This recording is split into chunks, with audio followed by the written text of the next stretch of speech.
Kayo po ba'y handa na makinig ng salita ng Panginoon? Alam niyo po, ang isang tunay na Kristiyano tapat sa Panginoon, sa panahon ng kalamidad, ang iniisip natin ay paano ba ako makapaglilingkod sa Panginoon?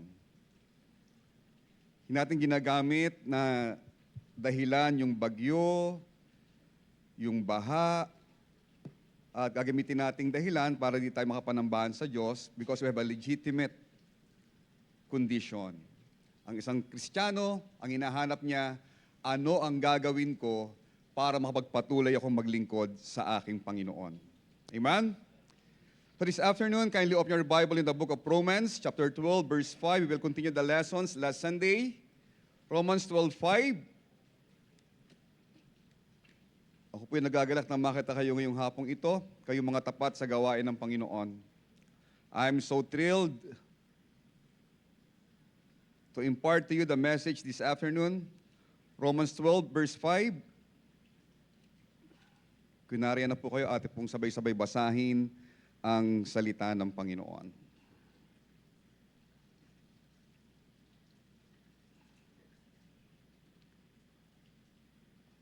Ready now, read. So we, being many, are one body in Christ, and everyone members one of another. Tayo po'y manalangin, dakilang Diyos. Salamat po sa pagkabasa ng salita. Punuin mo po, Panginoon, kami ng hamong paglingkuran ka na higit pa sa aming buhay, Panginoon. Hamon na higitan pa namin yung aming nagawa in the past. Dalangin ko po, O Lord, ang iyong malayang pagkilos sa aming kalagitnaan.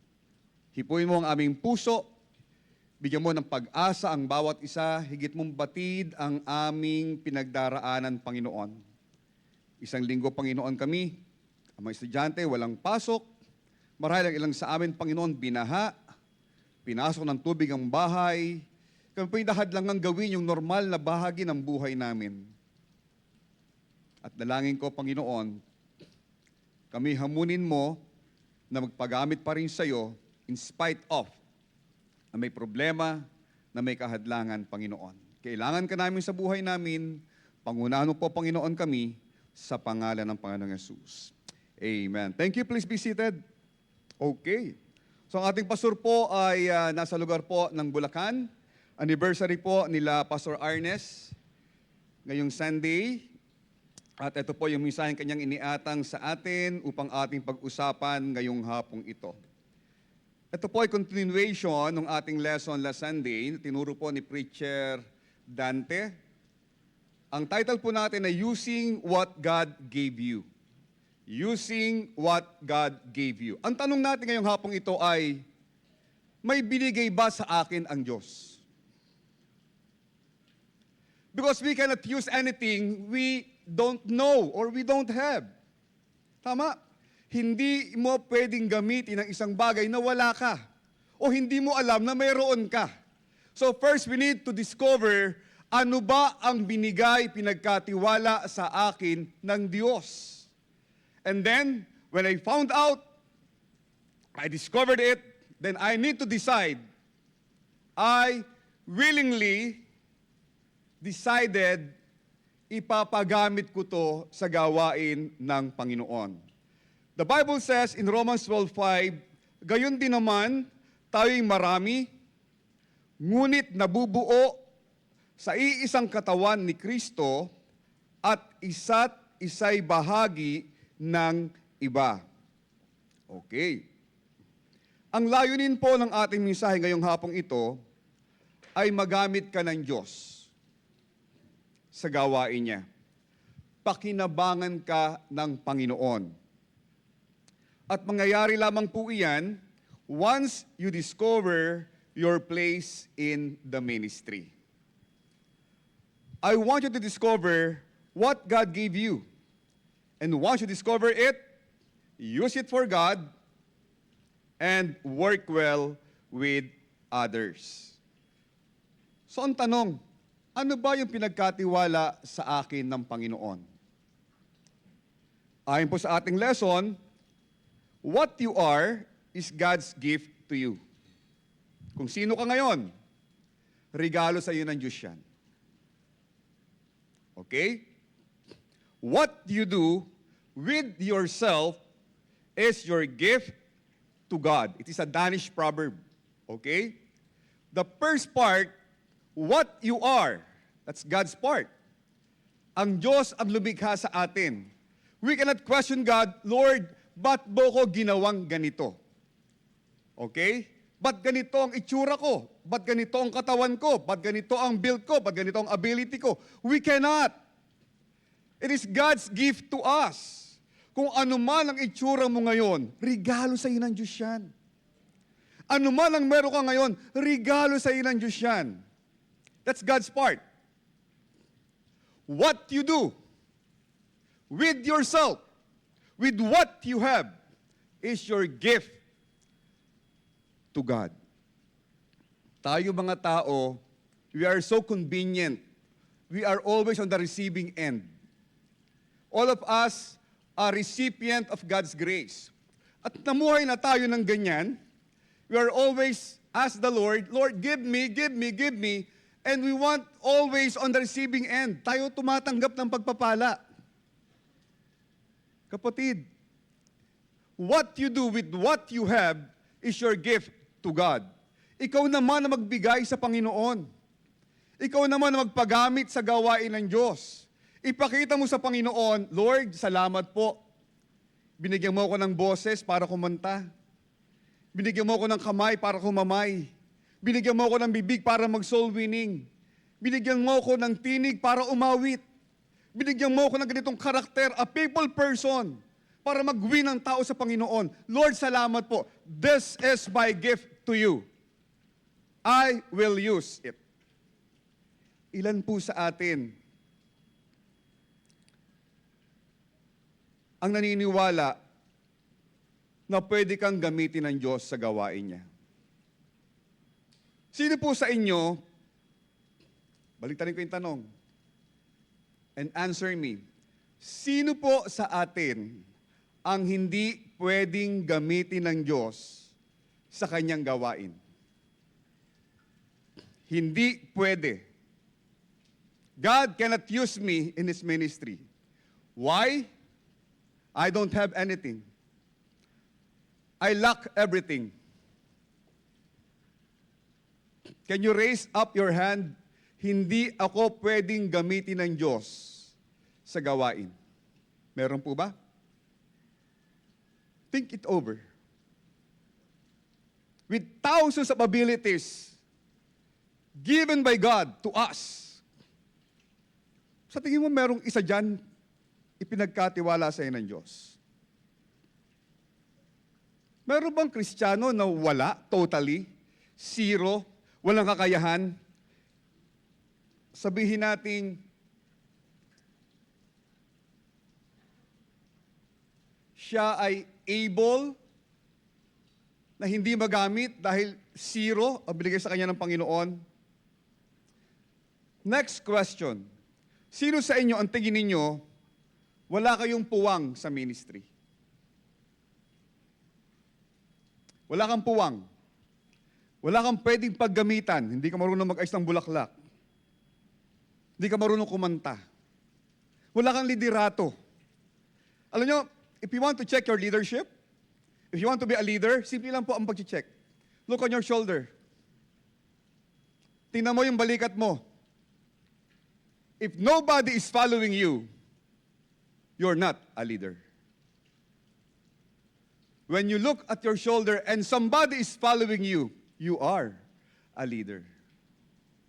May naniniwala sa'yo. Because leadership is influence. Nothing more, nothing less. Pag wala kang nai-impluensyahan, you're not a leader. And I do believe, lahat tayo may naniwala sa'yo. May sumunod sa'yo. May nahamon sa'yo. May na-impluensyahan ka. Meaning to say, you can lead people. Tama? Ang unang tanong, sino sa inyo ang hindi pwedeng gamitin ng Diyos? Second question, sino sa inyo ang tingin ninyo wala kayong puwang sa ministry? Wala kang paggagamitan sa gawain ng Panginoon. You look around, hindi ko kaya mag-drawing. Hindi ko kayang maggupit. Hindi ko kaya dyan sa belt. Wala akong tenga. Hindi ko kayang tumugtog.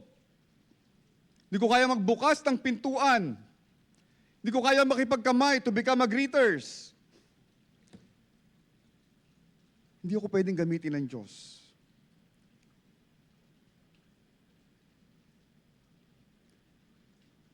Sino sa inyo ang hindi gagamitin ng Diyos sa gawain niya?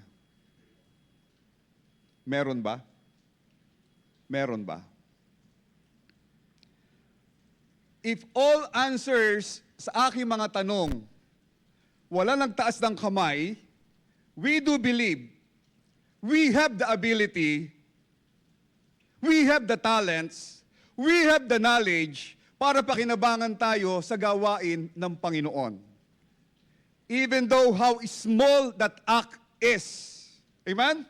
May puwang ka sa gawain ng Diyos. Pwede kang gamitin ng Panginoon.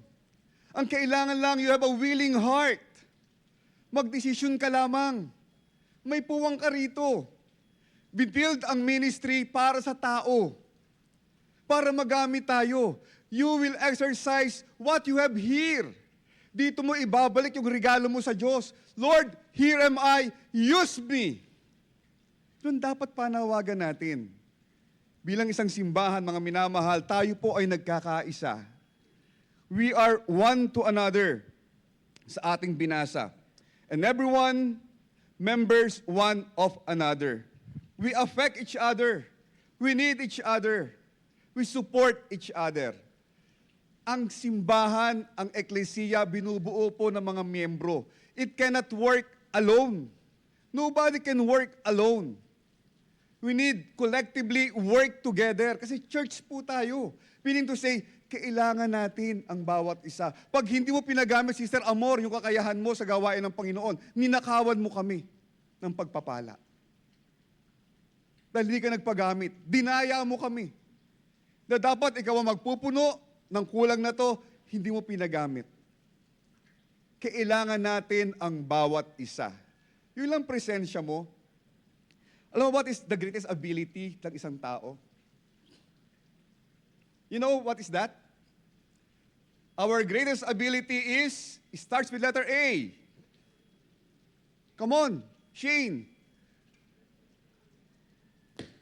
Si Shane talaga, di ba honor ka sa klase, Shane? Top ka, no? Top 1, top 2, top 3, top 10. Ano daw? Top 9. Top 9. Sabi mo, among the 10 students, top 9 siya? Marami kayo, marami. Sa buong klase yon, sa buong klase. O, tinan mo. Nasagot niya yung tanong ko. Our greatest ability is availability. You avail yourself. Anong kwenta na magaling kang tumugtog, magaling kang kumanta, magaling kang mag-ayos ng bulaklak? Last Wednesday, andito ako mga alauna, inaasikaso namin yung pagre-repair, paggagawa ng mga shower rooms, mga CRs. Nakita ko si Sister Roxanne dumating. Tagbagyo, Wednesday. Tag-ulan. Mag-isa lang siya. Pagpasok niya dito, baha pa nga dyan, tumutulo eh. Minawap ni Sir Edgar. Inaayos niya yung mga bulaklak. Sinecheck niya yung mga bulaklak. Kasi merong service that night. Yung ganong puso, I discover my gift, may kakayahan akong mag-ayos. What will I do? Ipapagamit ko sa Panginoon. I will avail myself. She availed herself. Andito siya, ang service magsisimula na alas 7. Alauna, chinecheck na niya yung mga bulaklak. She considered it, this is my ministry. Dito ko gagamitin ng Diyos. Kahit gaano ka pa kagaling, kahit gaano ka pa katalino, kahit gaano ka pa kahusay, if you will not avail yourself, if you are always absent, it's nothing. Hindi pwede po sa ministry in absentia. Hindi pwede. Your presence alone is an encouragement. So, tinuro po ni Sir Dante, ang mga points po niya sa atin, Number one, I assess my gifts and abilities. Tinuro niya sa atin, ang sabi ng mga libro, you discover your talent and join the ministry. Sabi ng ating lesson, baliktad. You experiment. If you want to discover your ministry, you join the ministry and discover your abilities. Mag-experiment po tayo. It's how we assess yung talents na meron tayo. Tama? Join ka lang, sali ka lang. Paano nila malalaman na sila magagaling mag-ayos ng bulaklak? Na-discover, uy, magaling ako dyan. Nung nag-join na sila, nung nag-ayos na sila, sabi nga sa akin ni Mama, kaya ko mag-ayos ng bulaklak. Pinag-ayos kami ni Sister Russell. Sabay kami ni Sister Roxanne. Pattern. For example, ito, pattern yan eh. Pareho yan, di ba? Pattern. Yun, ilan yan? 1, 2, 3, 4. Okay, so gumawa kayo ng ganito, apat ha, ganito, ganito, gayahin nyo lang. Oh, ginaya nila. Dahil may pattern, nagawa ni Mama. Nagawa niya yung isa sa 2 oras. Si Roxanne, nagawa niya yung 3 sa 2 oras. Bakit? Kasi yung talent ni Roxanne sa pag-aayos. Ang tawag po doon, acquired. Di ba? Acquired talent. Sige, sisikapin ko, gagayahin ko yan. Pero dahil lang sa hindi ito yung talagang born ability mo, magagawa mo pero mabagal. Ama, kasi acquired yung talent. So doon mo naman di-discover. Pag nag-hands-on ka na.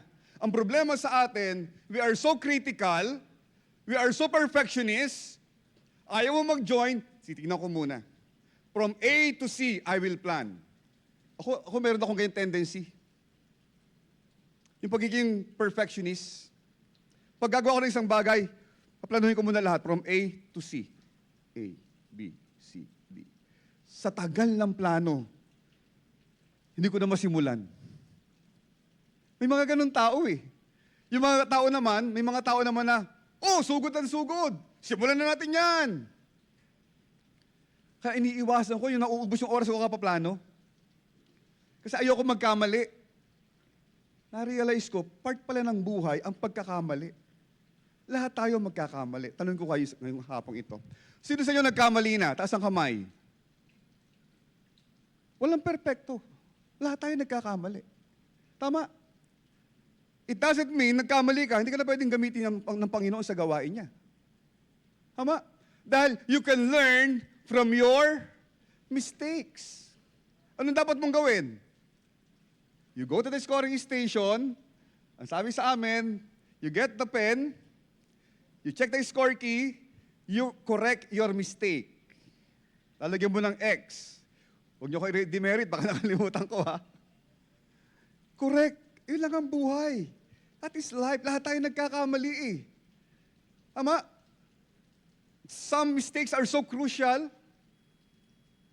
If you can avoid committing mistakes, try it so hard, avoid it. Avoid it. Tama? Pero if God allows it, it's for our own benefits. Then yung napanood dati sa YouTube, di ba? Yung CEO, na parang NBA style, di ba? Bibigyan kayo, ipofocus sa yung camera, and then makita kayo sa pakalaking screen kung ano yung gagawin ninyo. Di ba? Can you imagine that? Jerry, kaya mo pong bilangan yung 65,000 na fans? 65,000 ang nanonood ng concert na yon. Can you imagine that? Magkwentuhan muna tayo. 65,000. Ang dami. Ang laki nung venue. Can you imagine? Out of 65,000. Sa kanilang dalawa na itutok yung camera. Tingnan mo yung possibilities. Yung percentage of possibilities. Di ba? 65,000. 2 over 65,000. 0.000. That's how God works. Nothing covered shall not be revealed. Nothing hide that cannot be opened. That's how it works.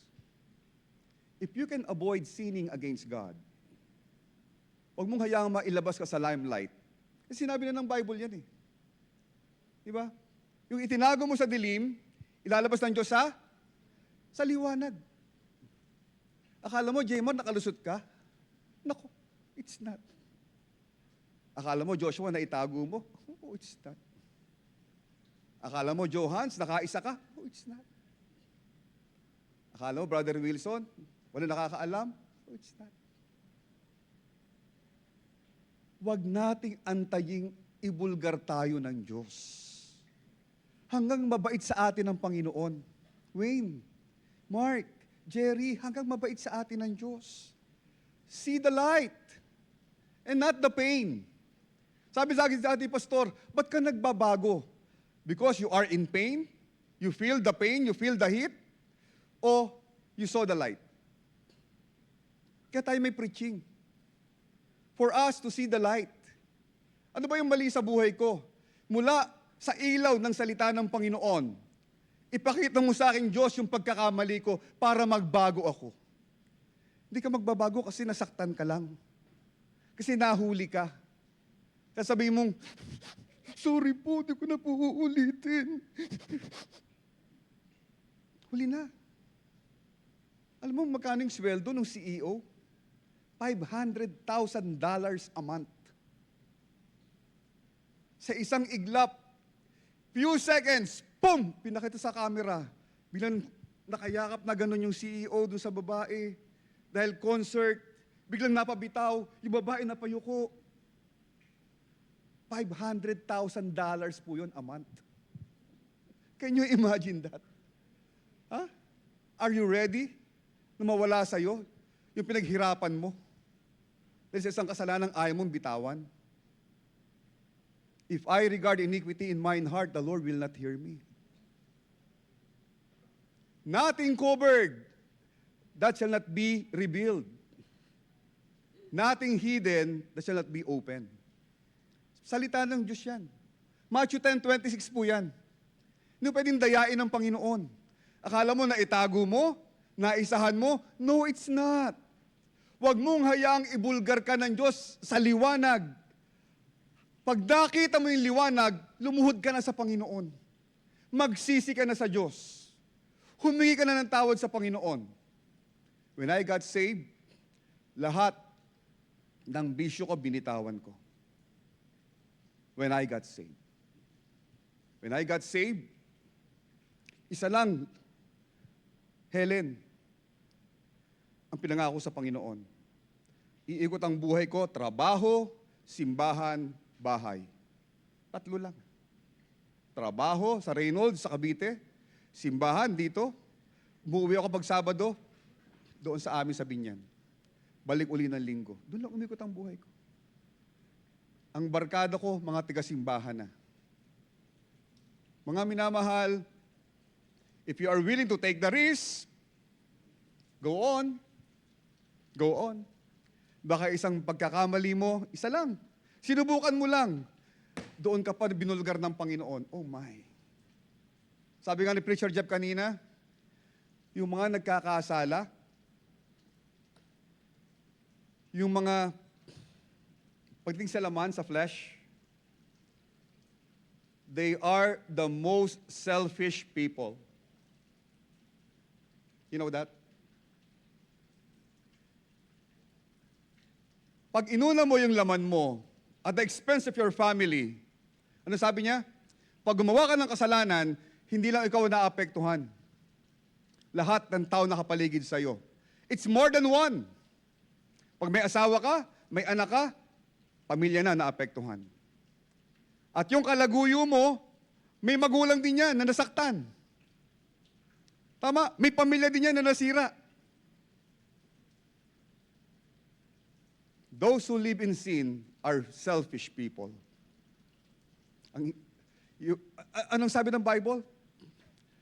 Yung sa end times, people are lovers of pleasures more than lovers of God. Are you lovers of pleasure?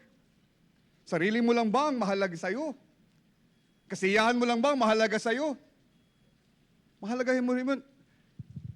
Jobs, mahalagahin mo si Kari. Huwag mong ipagpalit yung sinimulan mo. Maging maingat po tayo. Jem, tatawa-tawa ka dyan. Ha? Mahalagahin mo si Claire. Di ba? Ingat po tayo. Baka $500,000 ang mawala sa atin. Who would have thought? 65,000 na tao. Biglang silang dalawa na focus. Who would have thought? Tama.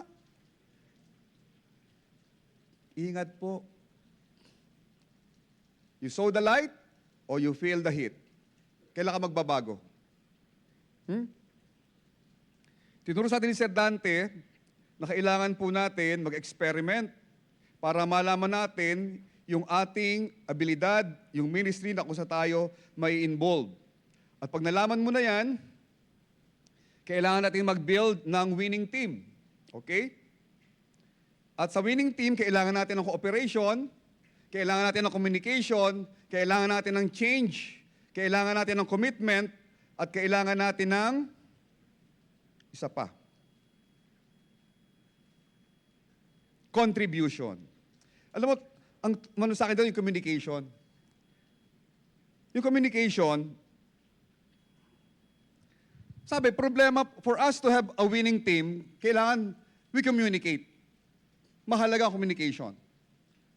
Alam mo, ang tinanong yung mga mag-asawa, ano ang prevalent problem ba't naghihiwalay ang mag-asawa? Ano ang common? Sabi, Sister Didit, nagger kasi.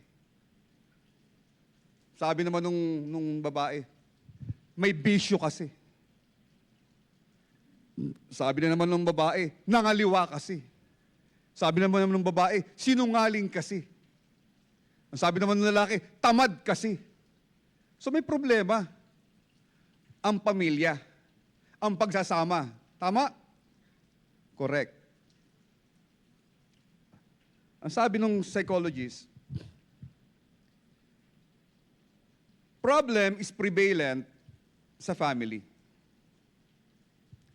Ang main cause ng paghihiwalay is the couple doesn't know how to resolve problems. Hindi alam ng mag-asawa paano ayusin.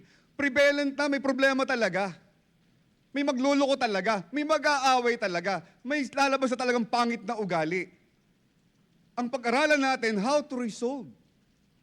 At ang isang key is communication. Pakikipagtalakayan, pakikipag-usap. Okay? Yan po ay bahagi ng isang winning team. Communication. Pag di na nag-uusap, may problema. Sa mag-asawa, pag di na kayo nag-uusap, talikuran na kayong matulog, may problema. Pag nagtampo ka, ayaw magsalita. Tama? Di ka makausap. Yan ang way mo para sabihin masama loob mo. Tama? Normally. Ganyan tayo mga mag-asawa. Sa amin ni Mama, nangyayari din yan. Di ba? Nagkakapikunan. Pag nagkapikunan, tahimik. Talita ka, sige. Nagtatampo eh. Pagdating sa bahay, pagbaba ng gamit, paling sa taas, hindi na bababa. Ay makipag-usap. Pag mag-asawa, hindi na nag-uusap, may problema. The same thing sa church. The same thing sa mga magkaibigan. Pag ang isa o pareho na nahimik, na wala na yung dating masayang komunikasyon, may problema. Sa math, may problem. Tama? Sa math, may mga problem solving. Tama? Okay. Problem arose to be resolved. Okay? Ang problem sinosolve. Pag hindi na-solve ang problema, mananatiling problema. Okay? In solving math problem, ang kailangan mo ay you must look for the right Pag merong problem solving sa math, you need to look for the right how to solve a problem. Right formula. Very good. X plus Y equals 2. What is the value of X? What is the value of Y? O, problem solving muna tayo. X, teacher ako ng algebra eh. Patawanan ako ni Johans, oh. X plus Y equals 2. What is the value of X and what is the value of Y?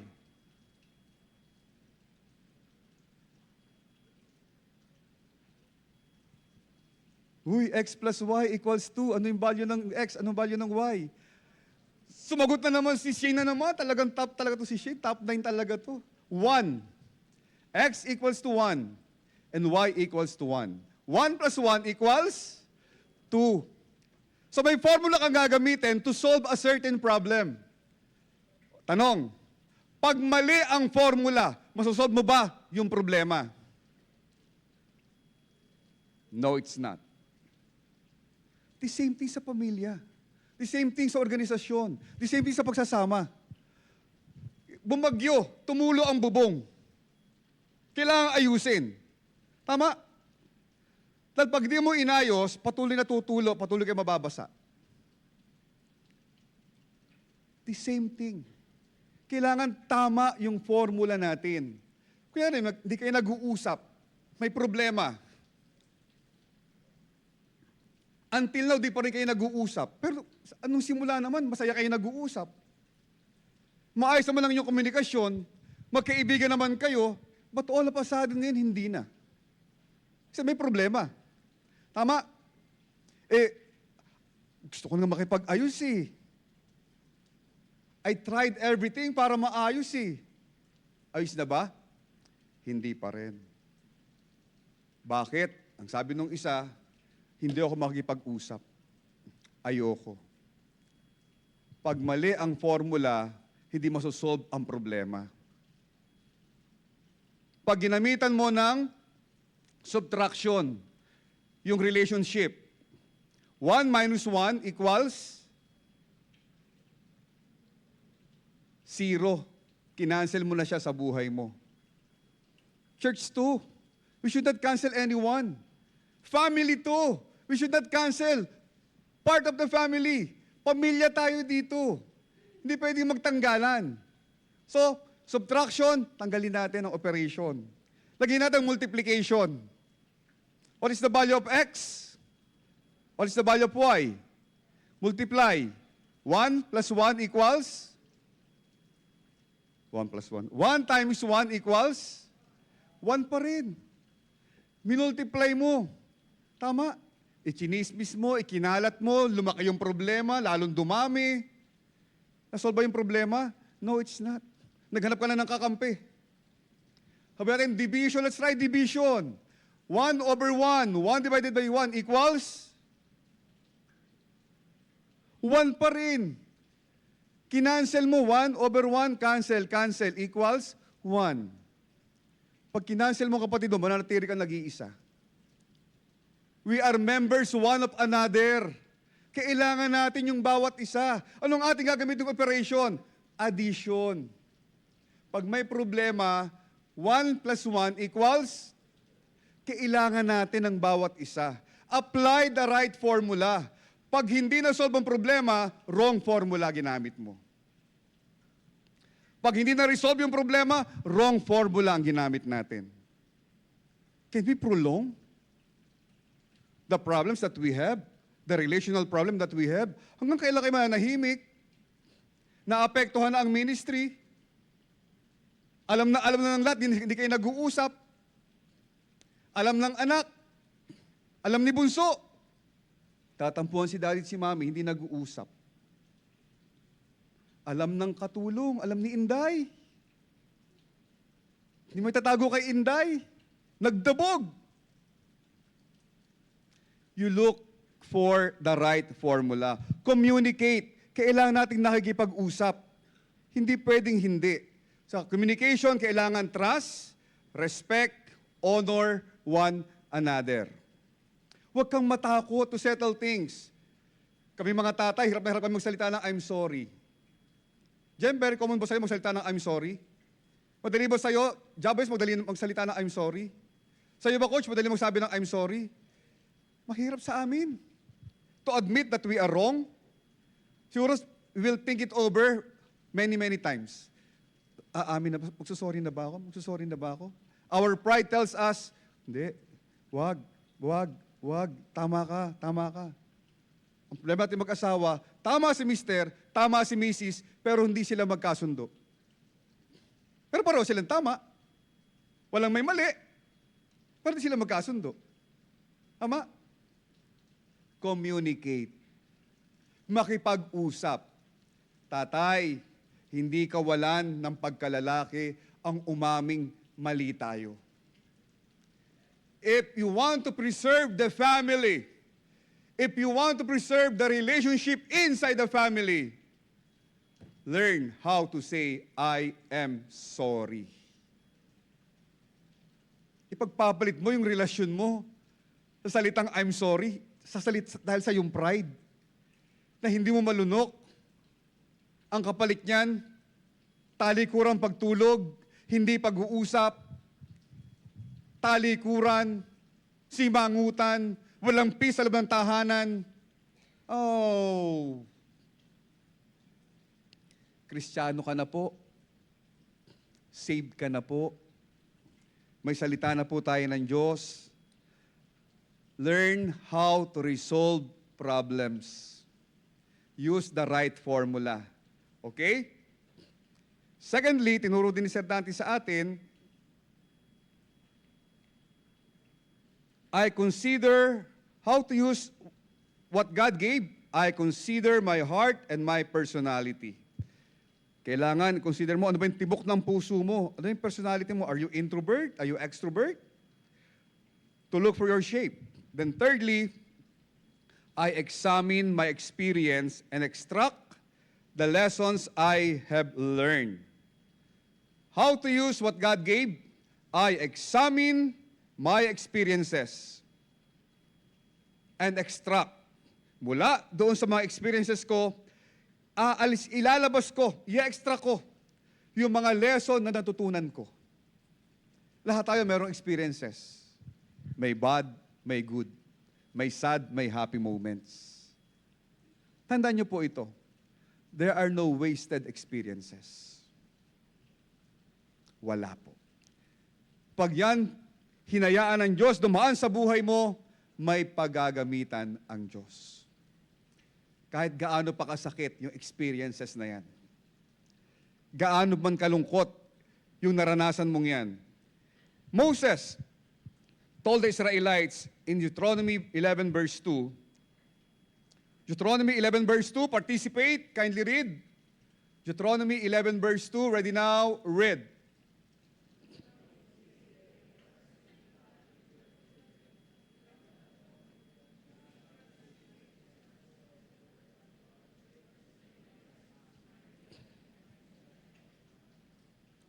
Sa paalala ni Moses sa mga Israelites, ang sabi niya, alalahanin ninyo sa araw na ito, hindi ako magsasalita sa mga anak ninyo dahil hindi nila alam, hindi nila nakita ang galit ng Panginoon na inyong Diyos. Hindi nila nakita yung kadakilaan ng Diyos, yung kapangyarihan ng kamay ng Diyos, yung tulong na iginawad ng Diyos. Hindi nila nakita, pero kayo nakita nyo. Na-experience nyo. I've been in the church 40 years. I got saved 1985. Nakita ko yung kamay ng Panginoon. From a humble beginning, nung sinabi sa akin ni Ma'am Christy, alam mo Brad, sa tulong mo sa gawain, maniniwala ako, bibigyan ka ng Diyos ng sariling bahay. Kasi ang ministry ko noon, construction. Repair. Pag ganyang umulanan, ako patay. Antabi na kami sa tulo ng bubong. Kasi magagalit si Pastor Fajardo that time. Na during the service, nadidistract kasi may tumutulo, nababasa yung mga... kinakabahan na kami. Natuto ko. Wala akong alam sa construction. Dahil ako solong lalaki sa pamilya namin. Wala akong alam sa construction. Pagdating ko sa church, dito ako natuto. I experiment. Nasaan ba yung puso ko? Nasaan ba yung leaning ko? Tama? Natuto ako dito sa tubig, sa carpentry, sa masonry, repairs. Kaya nagpapagawa tayo ng CR sa likod. Di ba? Pinapaayos natin yung ating mga toilet partitions. Dito ako natuto. Okay? So, nakita mo sa buhay mo bilang Kristiyano, sa tagal mo sa gawain ng Panginoon, the moment you got saved, how the hands of God works in your life. Kung paano ka sinalba ng Panginoon. Sa mga problemang dinaanan mo, nakita mo yung kamay ng Diyos. Nakita mo yung pagkilos ng Panginoon. Nakita mo yung alalay ng Diyos. Nakita mo yung supplication ng Panginoon. Alam mo kung paano ka pinagaling ng Diyos. Pati sa karamdaman, I'll tell you,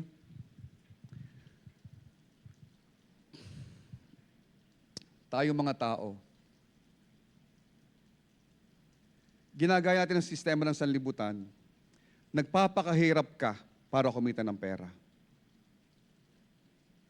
At yung pera kinita mo, ibibili mo ng gusto mo to impress people you don't like. Go ahead. If that's what you want, go ahead. Magpakahirap kang kumita ng salapi para mabili mo yung gusto mo. Go ahead. Enjoy life. And I'll tell you, darating ang isang araw na yung pera mo, na pinag-ipunan mo, pinagsikapan mo, walang magagawa sa'yo. Na kahit yung karamdaman mo, hindi kayang gamutin ng pera mo. Na kahit yung lungkot mo, hindi kayang pasayahin ng pera mo. Na kahit yung troubled heart mo, hindi kayang ayusin ng pera mo. On that point, you will realize that life is not all about money. That life is not just money you earned. That life is all about God. God. Nung nagkasakit si Rain, itong last Wednesday, nung lagnat 38, kinakabahan na kami ni Mama. Kasi first time ko naka-experience, naiinom siya ng paracetamol, ng Biogesic, every 4 hours, in 24 hours, in 48 hours, regularly, kahit madaling araw, kailangan niyang uminom. Dahil hindi bumababa yung lagnat at sumasakit, napakasakit ng kanyang ulo at sobrang init. Alam niyo, pag may sakit ka, you will realize what you need is God. Lord, gamitin mo naman itong gamot na to para gumaling ako. Tama? Because you never know how medicine works inside you. Papapagaling ba ako nito? Kaya ba akong pagalingin ito? Gagaling ba talaga ako? Tama? Yung hindi na siya makatayo sa sobrang sakit ng ulo, umiiyak na, lumuluha na. Salamat po sa Embrace natin, Embrace team, kila Chavez, kila Doc Jen, umalalay sa amin, nagturo sa amin, ganito po gawin ninyo, lagyan nyo na ganito sa ulo, lagyan nyo ganito sa kilikili, para bumaba yung temperatura. Sabi ni Mama, dadalhin na ba natin sa doktor? Magpapa-hospital na ba tayo? Salamat kay Mama. Talagang para siyang nurse, yung pagiging nanay sa bahay. Talagang inasikaso niya si Rain, pinapalitin ng damit, pinupunasan, binababa. Hindi na siya pumasok ng trabaho para mabantayan yung anak niya. Anak, tumingin ka sa akin, anak. Yan ang ginawa ng nanay mo sa'yo na may sakit ka. That's your experience. Don't forget that experience. Somebody cared for you. Somebody looked after you. Mga anak, yung natin nakikita, yung sacrifices ng magulang natin para sa atin. Nung panong hindi natin kaya yung sarili natin. Na kailangan namin mag-alaga. Alam mo, naranasan ko, save na ako ha, save na ako. Dala ko lang ang solong lalaki sa bahay. Naranasan ko, nagkasakit ako. Nasa binyan ako. Wala ang nanay ko. Wala ang nanay ko. Saan ba sa nanay ko doon? Parang umuwi na sa probinsya sa Romblon. Nagbakasyon. Mapipil mo, yung hinahanap mo yung pagmamahal ng nanay.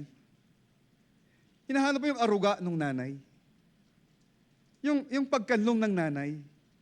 Pag may sakit ka, hahanapin mo siya. Mamalahagahin mo siya. Ang mga anak, pasalamat kayo. May mga anak kayo nag-aaruga, nag-aalaga, nagsasakripisyo. Sabi ni Mama, Pa, 3:00, inom ng gamot si Rain. Okay. Nagising kami 5:00. Pa, napainom mo ba? Ha? Ano yun? Diba?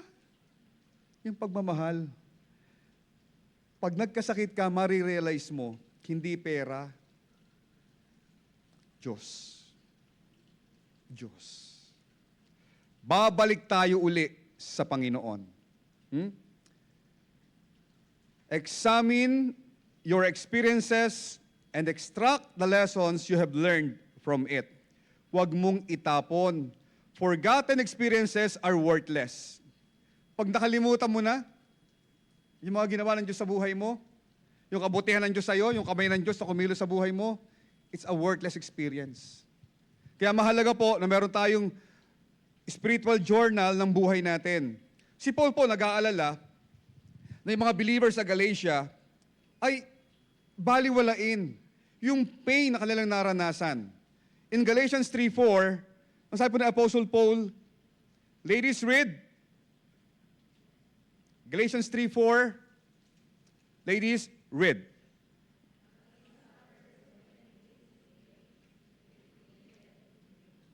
Wala na bang halaga sa inyo ang naging karanasan ninyo? Marahil naman ay mayroon. So Paul is reminding them, wala na bang halaga sa inyo yung ginawa ng Diyos sa buhay nyo? Tinulungan ka niya nung bumabagsak ka. Itinayo ka niya nung lugami ka. Nung nadapa ka, inalalayan ka niya. Ngayon nakabangon ka na, nakalimutan mo na may Diyos na tumulong sa'yo. Maalala mo na ba ang Diyos pag may sakit ka? Magsisimba ka lang ba pag may problema ka? Magbabasa ka lang ba ng Bible pag may pangangailangan ka? Tatawag ka lang ba sa Kanya pag gipit na gipit ka na? Sa panahon malakas ka, buntot mo, hila mo, sungay mo, sunong mo? Huwag naman. Sa panahon malakas tayo, maglingkod tayo sa Panginoon.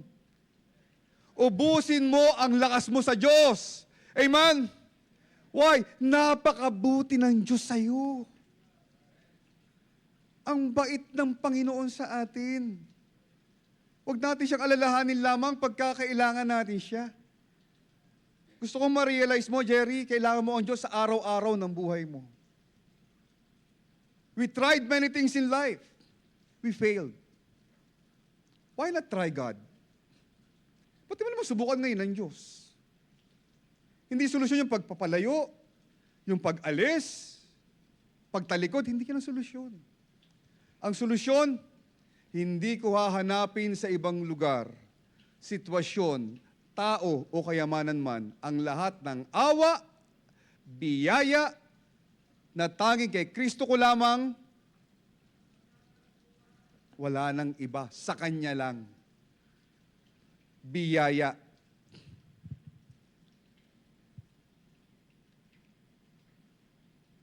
We rarely see God's good purpose in pain or failure or embarrassment while it is happening. Parang napakahirap po sa ating alalahanin, no? When we are in pain, hindi natin makita na this is for our own good. Nagdududa tayo. Pag tayo nasasaktan, we question God. Pag tayo umiiyak, we question the Lord. Once we fail, we question the Lord.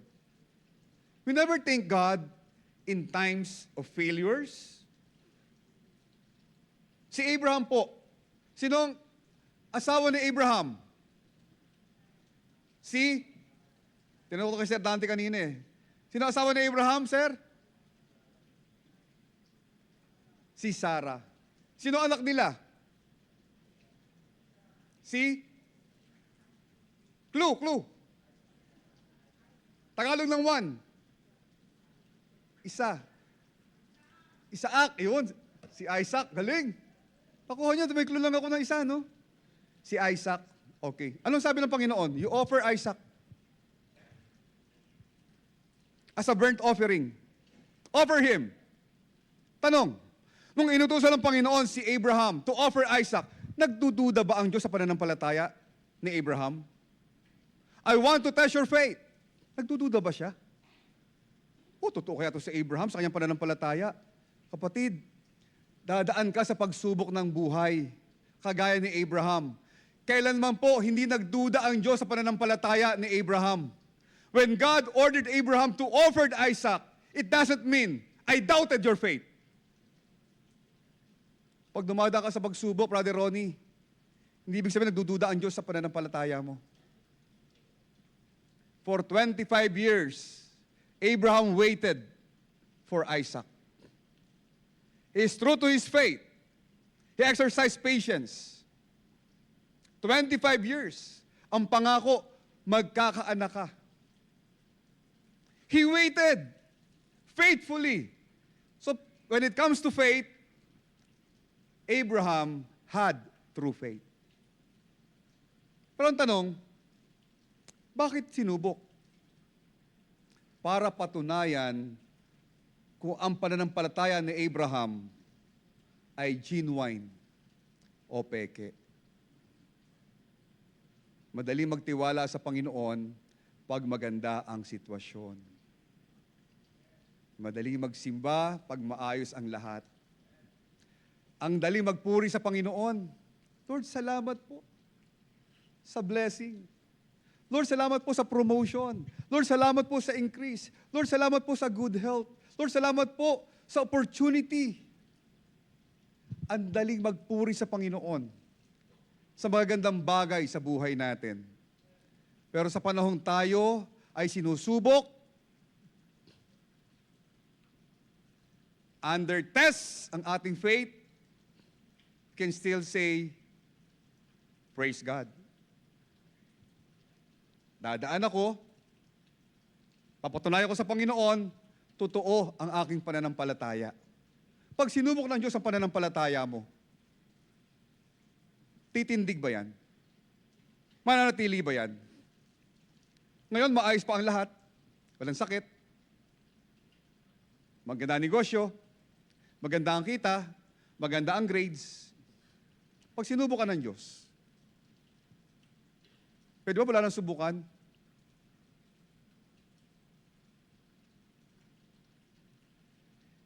Hindi natin pwedeng ipagbawal ang pagsubok. Ang pagsubok ay bahagi ng buhay pananampalataya. Tama? Wag mong talikuran ng, Lord, wag mo akong subukin. Lord, please. Wag mo akong padaanin dyan. Lord, please. No. It will happen to us all because God wants to test our faith. Ang mahalagang sabihin natin, Panginoon, if I cannot eliminate the test of my faith, pwede ba, Lord, palakasin mo ko na kaya kong harapin yung pagsubok na daraan sa buhay ko? Ganun dapat ang ating attitude. Kaya mahalaga nakikinig ka ng salita ng Panginoon, strengthen your faith. Palakasin mo. Dahil pag dumating ang pagsubok sa buhay natin, kailangan manatili ka sa pananampalataya. Because God wants to see if your faith is genuine or fake. Pakitang gilis lang ba yan? Yung pagtugtog na yan? Yung pag-attend na yan? Yung pagkanta na yan? Yung pag-a-usher na yan? Pag-serve dyan, pakitang gilis lang ba yan? Pag dumaan ba sa pagsubok, wasak? O manatiling nakatindig? Strengthen our faith. God will not eliminate tests of our faith. Ang hinala sa Panginoon, Panginoon, kung darating ang pagsubok na yan, strengthen my faith. Palakasin mo po ako. Kaya po may pagsubok nangyari po kay Abraham. We rarely see yung purpose ni God when we are in pain. Hindi po nakakalungkot, mga kapatid. Ang pain, bahagi ng buhay Kristiyano. At ang Diyos may layunin, bakit niya inalaw yung pain? Ang nakakalungkot lang po sa atin, lahat dumaan sa pagsubok, lahat nasaktan, pero iilan ang nakasumpong ng layunin nito. Bakit dumaan? Bakit pinarating? If you know the purpose of that pain, madali po para sa atin na daanan yan sa ating buhay pananampalataya. So know the purpose. Ba't ka bumagsak? Search the purpose. Anong layunin? Why God allows? Why I fail? I fail in my marriage. I fail in my business. I fail in my health. What's the purpose, Lord? And once you know the purpose, you will welcome the pain. Salamat po, Panginoon. Inihanda mo ako. When Jesus washed Peter's feet, he said in John 13:7, Jesus answered and said unto him, What I do thou knowest not now. Anong ginagawa ko sa iyo ngayon ay hindi mo mauunawaan. But thou shall know hereafter. Ngunit, mauunawaan mo rin pagkatapos. Maaaring ngayon dumadaan ka sa pagsubok. Your faith is under test. Maaaring mo maunawaan yung pagkilos ng Panginoon. Ba't nagkasakit? Ba't nalugi? Ba't bumagsak? Ba't di pumasa? Ba't natanggihan? Ba't nabasted? Maaaring hindi mo maunawaan ngayon. Ang sabi ng Panginoon, darating ang panahon, mauunawaan mo rin. Sabi niya kay Pedro, maaaring hindi mo naintindihan ba't hinuhugasan ko yung paa mo? Ba't ako nagsiserve sa inyo? In the long run, pagkatapos nito, mauunawaan mo rin. Bigyan mo lang ng pagkakataon ng Diyos na ipaunawa sa yung dahilan niya. Always remember, God has a purpose. Alvin, may purpose ang Panginoon. In all the pains that we have, no wasted experience. Gaano man kasakit, gaano man kalalim, yung ating pinagdaanan, may paggagamitan. All things work together for good to them that love God. Lahat yan. Gaano man kasakit. So meaning to say, never waste our experiences. Then fourthly, how to use what God saved, what God gave. For I accept and enjoy my shape. So tandaan sa ating experience, extract the lesson. Ano yung natin natutunan sa ating mga pinagdaanan? At huwag mong kalilimutan yung kamay ng Diyos, your experiences in God, kung paano Kanya tinulungan. Okay, recall it. Recall God's goodness in your life. Then fourthly, I accept, na unawaan mo na kung ano yung shape mo, kung saan gagamitin ng Panginoon, ano yung kakayahan mo, I accept it and enjoy my shape. Hindi mo lang in-accept, kailangan mong i-enjoy yung abilities, yung shape na ginawa sa iyo ng Panginoon. The Bible says in Romans 9:20, dito po, pakibasa po lahat. Romans 9:20 and 21. Ready now? Read.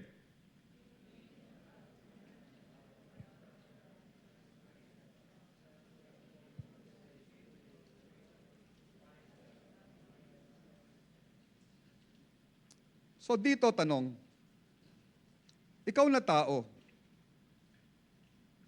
sino ka upang sumagot ng gayon sa Diyos? Masasabi ba ng tao sa lumikha sa Kanya, bakit mo ako ginawang ganito? Ba't mo ako ginawang ganito, Lord? Ba't di ako kasing ganda niyan? Ba't di ako kasing puti niya? Ba't di ako kasing galing niya?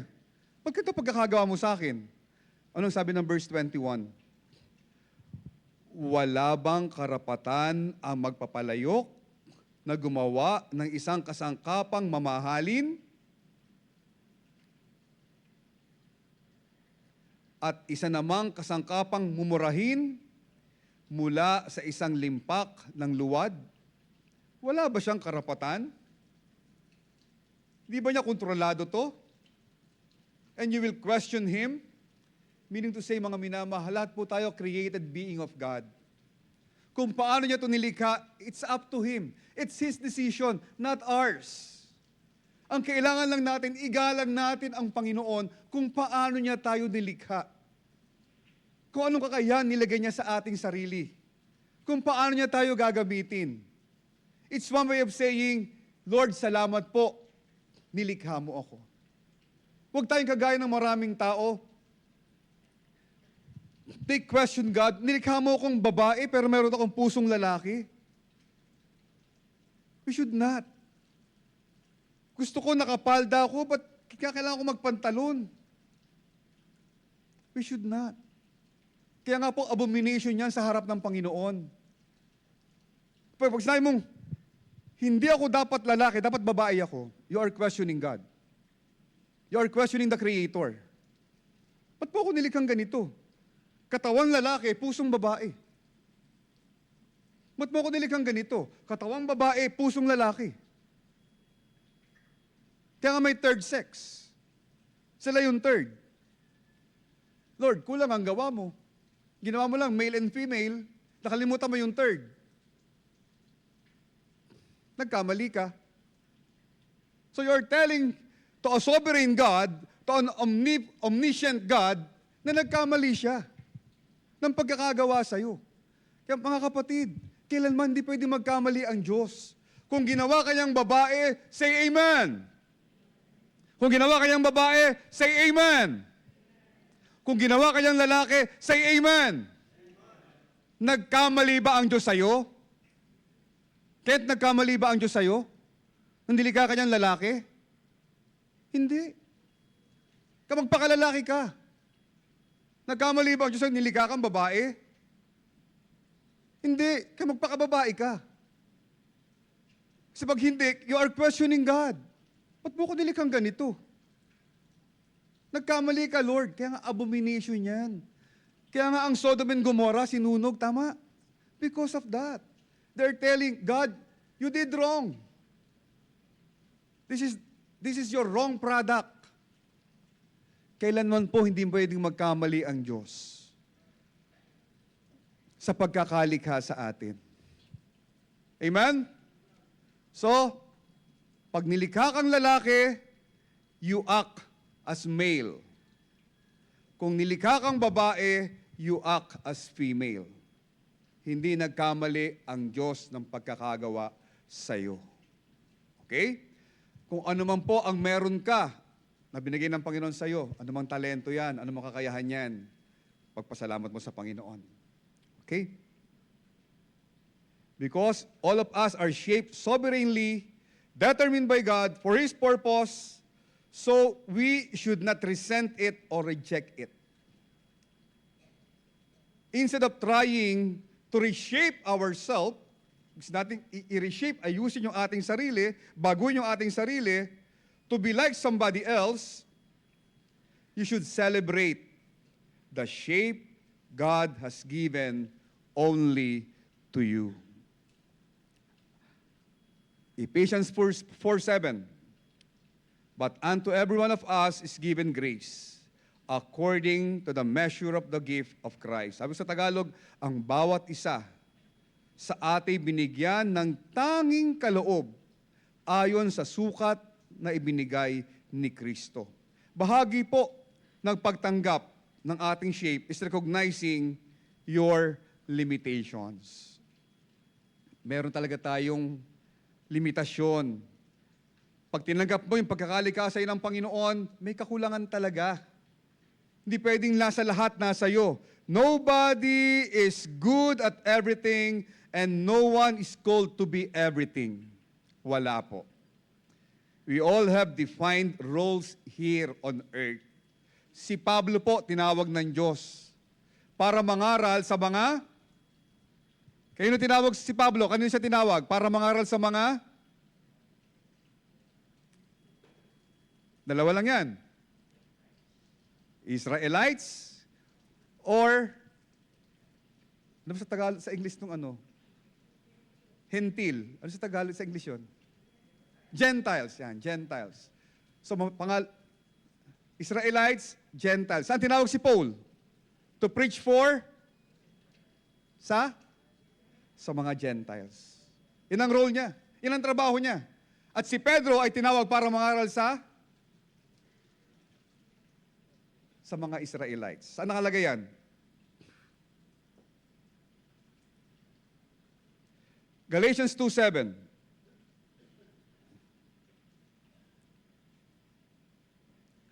Galatians 2:7, but contrariwise, when they saw that the gospel of the uncircumcision was committed unto me, kay Paul, uncircumcision, yung mga hintil, as the gospel of the circumcision, circumcised, mga Hudyo, was unto Peter. So mayroong distinction ng pagkakatawag. May role silang gagampanan. May shape sila. Si Pablo, para sa mga hintil. Si Pedro, sa mga Israelita. May kanya-kanya silang role. Okay? Verse 8. Ang Diyos na humirang kay Pedro bilang apostol sa mga Hudyo, ang siya ring humirang sa akin, kay Paul, bilang apostol sa mga hintil. It's the same God. So, ang Diyos ang nag-dissect. Siya ang nag-segregate. Paul, dito ka sa mga hintil. Pedro, dito ka sa mga Israelita. Verse 2 Corinthians 10:13. Ngunit ako'y hindi lalampas sa hangganang ibinigay sa akin ng Diyos ang gawaing inilaan niya sa amin. Kasama na ang pangangaral namin sa inyo. The word boundaries refer to the fact that God assigns each of us a field or sphere of service. Meron lamang po tayong hangganan ng paglilingkuran. Your shape determines your specialty. Tama? Meron kang magkagalingan. Doon ka gagamitin ng Panginoon. Hindi tayo jack of all trades and master of none.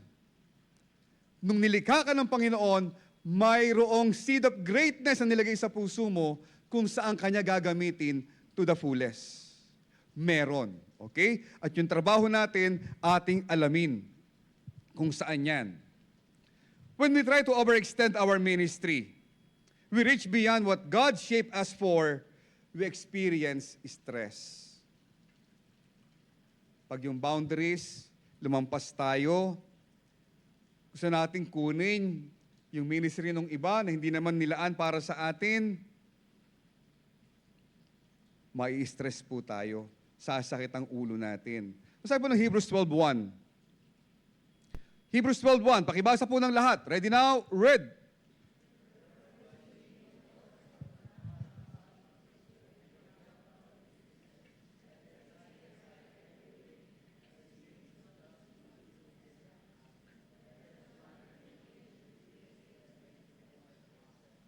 Okay, lahat tayo may takbuhin, tama?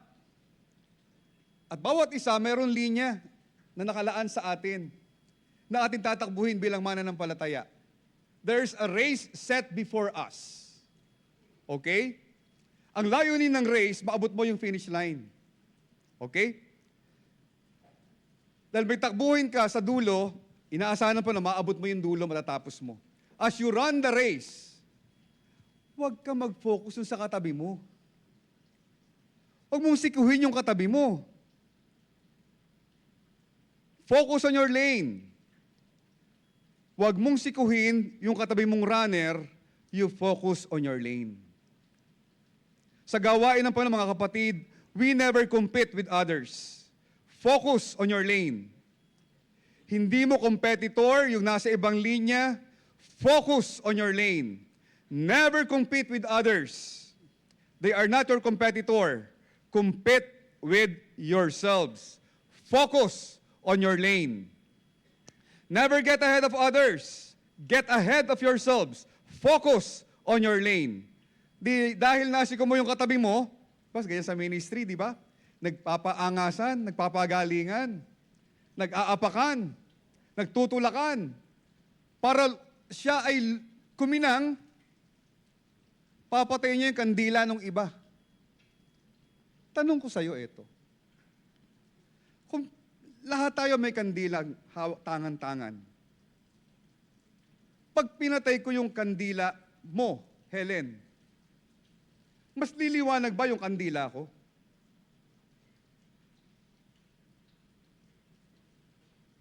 Pag pinatay ko yung kandila mo, Jabez, mas liliwanag ba yung kandila ko? Pag sinigo ko yung katabi ko, tumatakbo sa akin, nakasabayan ko, at nadapa siya, mas tutulin ba yung takbo ko? Answer me. We run on a race, sabi ng Bible. Pag di tayo nag-ingat, we overextend our ministry.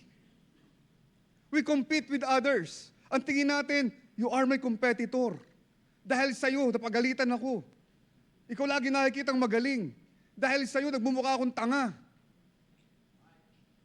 Sa pamilya, the same thing. Some kids compete with each other to get the attention of their parents. Tama? Ang tanong ko sa'yo, kung may tangan tayong dalawa ng kandila, sister, Shaira, pag pinatay ko yung kandila mo, mas niliwanag ba yung kandila ko? Sabi niya, opo. Yung bang apoy mo, bibigay mo sa akin? Hindi. The same apoy. The same kandila. Kung ang spear ng aking ilaw ay 1 meter, pag pinatay ko yung ilaw mo, magiging 2 meter ba yung sa akin? Hindi eh. Ganun pa rin yung liwanag ko. Nabawasan pa dahil ang liwanag ko sa akin lang nagmumula. Nung katabi kita, dalawa tayo lumiliwanag. Nagtutulungan tayo, tama? Mas nakikita natin yung surroundings kasi mas maraming may ilaw. Pag pinatay ko yung mga ilaw ninyo, ako lang ang may ilaw, mas lumiwanag ba yung ilaw ko dahil pinatay ko lahat ng ilaw ninyo? No, it's not. We never compete with each other. Hindi mo kaaway yung kapatid mo. Don't compete with her. Kahit alam natin malakas. Hindi ko natutuloy. Ha? Never compete. Sa gawain ng Diyos, ganun din. May kanya-kanya tayong ministry. May kanya-kanyang tawag sa atin ng Panginoon. May sheep cover kung saan gagamitin ng Diyos. Inihanda ng Diyos yung ministry paggagamitan niya sa'yo. Kung sa kanya gagamitin, doon ka magliwanag. Di mo kailangan patayin ang ilaw ni Jerry. Di mo kailangan patirin siya. Never overextend. Pag tayo nagsilipan ng butas sa bawat isa, kasi gumagaling siya eh. Kasi mas natutuwa si pastor sa kanya eh. Ang tendency, hahatakin mo yung pababa. Pag hinatak mo yung pababa, sino maapektuhan? Ang ministry. Ang ministry. Kung hindi yan ang shape mo, huwag mong pakailaman yung shape niya. Work on your own shape. Work on your own ministry. Palakasin mo yung paglilingkuran mo nang wala kang inaapakang iba. Wala kang pinapatid na iba. Wala kang pinapatay na kandila ng iba. Dahil it's useless. Hindi dahil nasiraan mo si Brin, mas sumikat ka? No, it's not. Hindi tayo magkakaaway dito. We should not compete with each other. We should complement with each other. Why? Iisang simbahan tayo. One member to one another. This is a church. This is how it works. Even sa family natin. So mga minamahal, ma-realize po natin, you have your own lane. Focus on your lane. Noong kami po umaattend sa Assumption College nila Faye, lagi sinasabi sa amin yung kanilang motto doon. Lagi nilang sinasabi doon, never clip their wings. Yung mga estudyante, yung mga anak namin, lagi sinasabi, never clip their wings. Let them fly. Let them soar high. Kapatid, tulungan natin ang bawat isang lumipad pataas. Huwag nating baliin ang pakpak nila. Aha, lahat ng mali mo sisilipin ko. Isusumbo kita kay pastor. Patingin mo, natulungan mo yung ministry? Kung magsisilipan tayo, lahat tayo may butas dito. Tama? Pati tayo magtulungan. Hindi dapat nagkukumpit ang mga ministries. Amen? It should not. Iisa lang po. Nung sabi ng ating nung Romans 12:5, we are one in the body of Christ. Iisa lamang po tayo sa katawan ni Kristo. We are one. And we need to work together as one. Dahil pag hindi, magsisilipan tayo, papatirin natin ang kapatiran natin, papatayin natin ang liwanag ng iba, sisikuhin natin, hindi natin natulungan ang ministry. Don't hurt the ministry. Satan will try to steal the joy of service from you in a couple of ways. Ang sabi ni Satan, itetempt ka niya to compare your ministry with others. Compare mo yung ministry mo sa ministry niya. O di naman kaya, Satan will tempt you to conform your ministry to the expectation of others. Magiging men pleaser ka naman. Yung dalawang trap na yan, parehong palpak. Sisira sa atin. Okay? Kaya we should never compare ourselves. In Galatians 6:4, but let every man prove his own work, and then shall he have rejoicing in himself alone and not in another. Suriin ng bawat isa ang kanyang sarili. So, pag tayo po ay nag-i-evaluate, hindi yung ibang ministry. Our own ministry. How I serve my God. Did I give my best? Kasi, pag ang tinignan mo, ang focus mo sa iba, na out of focus ka. Hindi mo papalago yung ministry mo. There are two reasons why you should never compare your shape, your ministry, or the results of your ministry with anyone else. Number one, you will always be able to find someone who seems to be doing a better job than you. At pag nangyari yan, mapoprostrate ka. Madi-discourage ka. Meron pala mas magaling sa akin pag kinumpara ko yung ministry ko. Letter B, yayabang ka naman. Pag nakita mo, hindi nila kayang tapatan yung performance mo. Mas magaling ako sa kanila.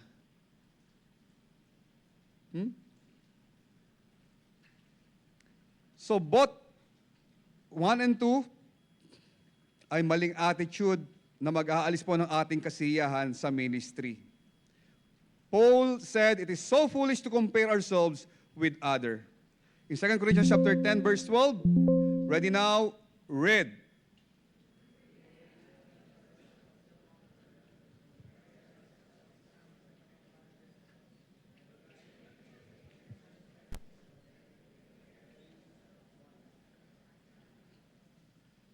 Yung sukatin mo ang sarili mo sa iba, sabi ng Panginoon, hindi maganda. Yung kumpara mo yung sarili mo sa iba, hindi maganda. Bakit? Because we have different shape. Hindi mo pwede kumpara ang apple and oranges. Tama? It should be apple to apple. Magkaiba sila ng prutas eh. The same thing with us. Different ang shape ni Mama kay Arlene. Different ang shape ni Bonnie sa akin. Tama? Hindi namin pwede ikumpara. Kasi magkakaiba kami ng pagkakalikha ng Panginoon. So never compare. Ang response po natin should be always the same. Avoid comparison, resist exaggerations, and seek only God's commendation. Kung gusto mong sumaya sa ministry, never compare yourself with others. Kung gusto mong sumaya sa ministry, never get ahead of others. Kung gusto mong sumaya sa ministry, never compete with others. Never look on others. Focus only on God. Obey nothing but the Lord and follow nothing but the Word. Tandaan, kung gusto mong sumaya sa ministry, obey nothing but the Lord. Siya lang. and follow nothing but the word. Ito lang ang sundin mo. You are safe. Focus on God. Sa Kanya lang, siya lang, wala nang iba. And lastly, number 5, I keep developing my shape. Dapat tuloy-tuloy. So yung 4, i-accept mo yung ministry na meron ka and enjoy it. Never compare it to others. Okay? And lastly, number 5, how to use what God gave? I keep developing my shape. Huwag kang hihinto. Improve, enhance. Philippians 1:9, the Bible says, ready now, read.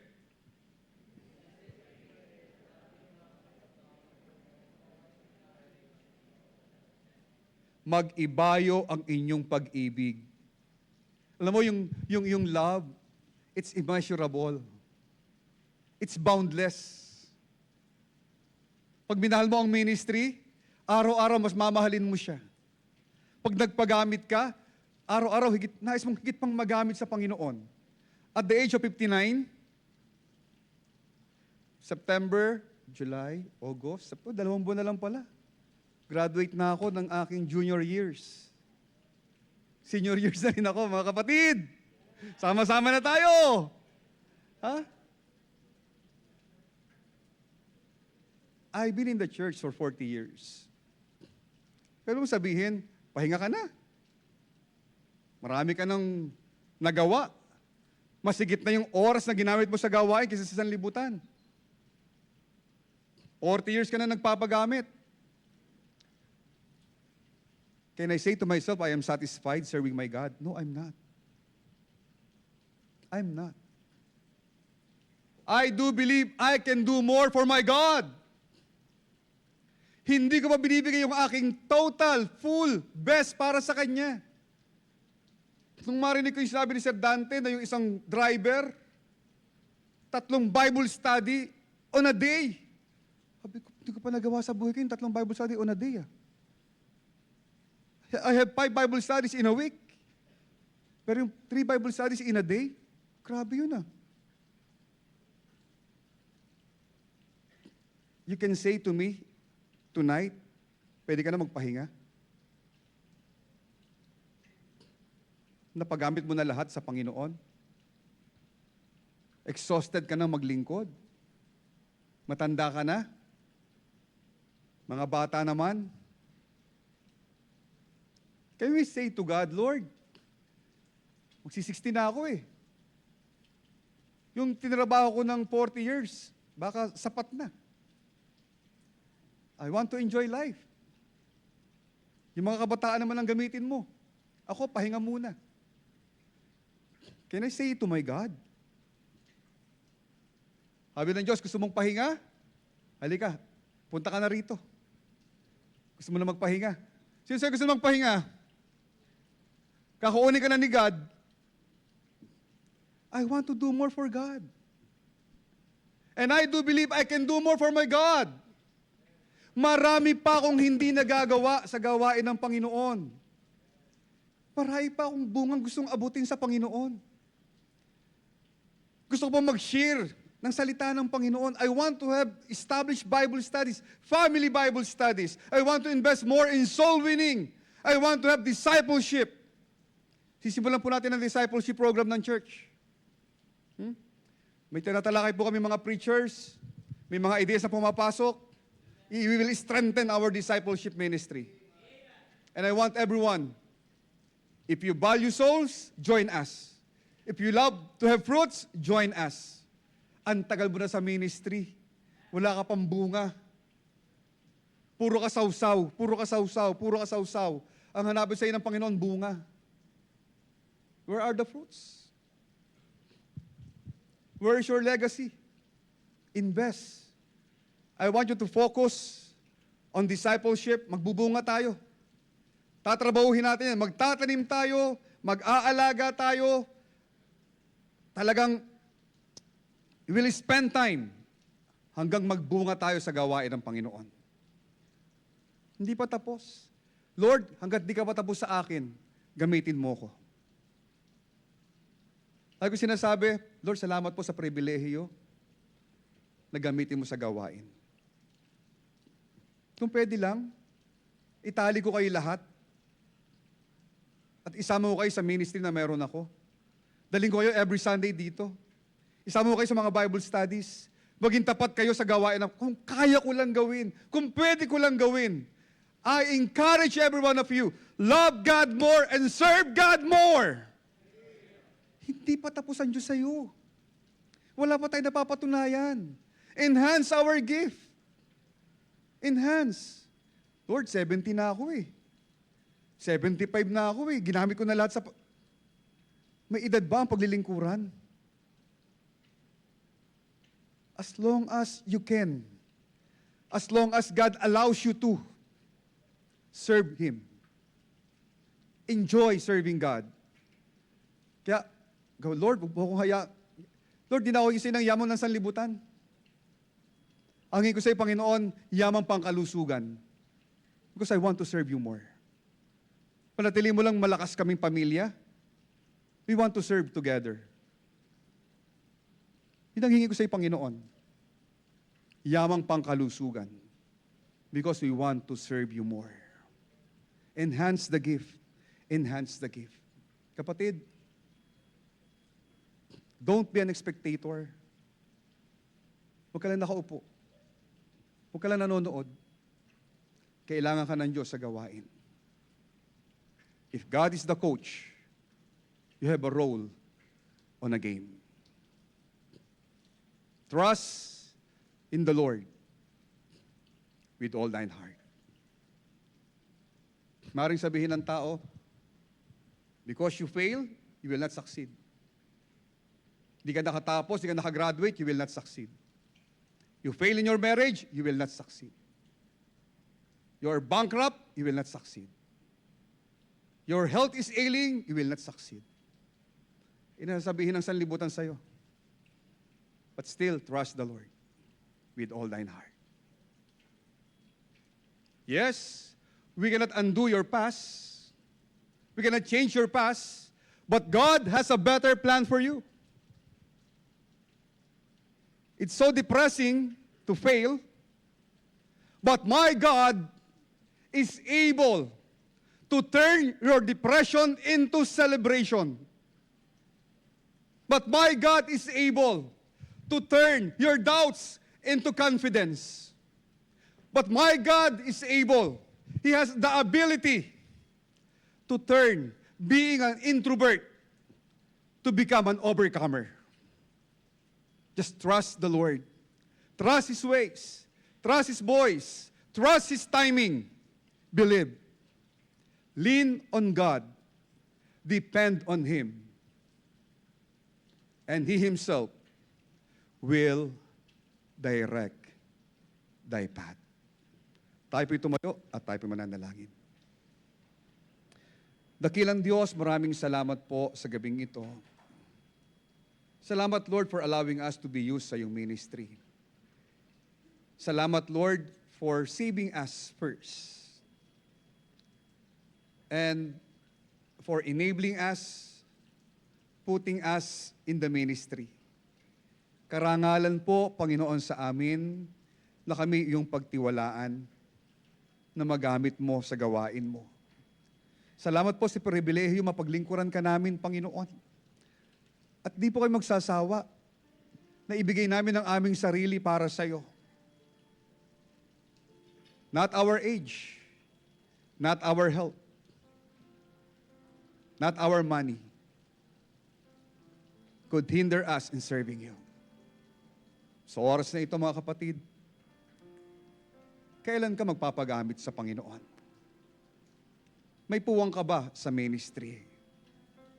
Mahal mo ba talaga ang Diyos? Have you discovered your shape? Nalaman mo, naunawaan mo, pwede pala akong gamitin ng Panginoon sa gawain niya. Will you avail yourself? Do you have a willing mind? Kapatid, pagkakataon mo na para magamit sa gawain ng Diyos. Introduce yourself to God. Lord, here am I. Here am I, Lord, use me. In spite of my age, in spite of my capability, in spite of, use me, dear God. In spite of my past, in spite of my background, gamitin mo ko, Panginoon. Kapatid, ba't di mo simulan ngayon? Enhance your gift. Paigtingin mo pa. Walang panahon para tayo humintong maglingkod sa Panginoon. God shape you for His ministry. Ano ang puwang mo sa gawain ng Diyos? Decide now. Lord, gamitin mo ko higit pa, mightily, sa gawain mo. Narito ko, Panginoon. Here am I, Lord. Use me. Huwag kang matakot. The altar is now open for you. Decide now. Commit yourself to God. Huwag kang manatili sa upuan. You commit yourself before the Lord. Ang tagumpay, yung pinapakinabangan ka ng gawain ng Panginoon. You are, yourself is the gift of God to you. What you do with yourself is your gift to God. What are you doing with yourself? Anong ginagawa mo sa sarili mo? Ba't tayo mong paggamit sa Panginoon?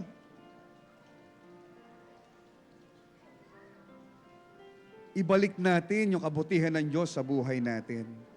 Lahat tayo may puwang na pwedeng gamitin ng Panginoon. Lahat tayo may puwang na pwedeng pagtiwalaan ng Diyos sa kanyang gawain. We are one body in Christ, and we are member one of another. Work as a team. Instill discipline. Instill respect. Honor one another. Lord, narito po, Panginoon, kami. Gamitin mo po, Panginoon, kami sa iyong gawain. Pangako, Panginoon, as I kneel down in this altar, and that is my commitment to you, I will give myself 100%. Gamitin mo ko, Panginoon. Gamitin mo ko, Panginoon. Salamat po. You look for your family. Pray together. Let us pray, kids.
Bless you.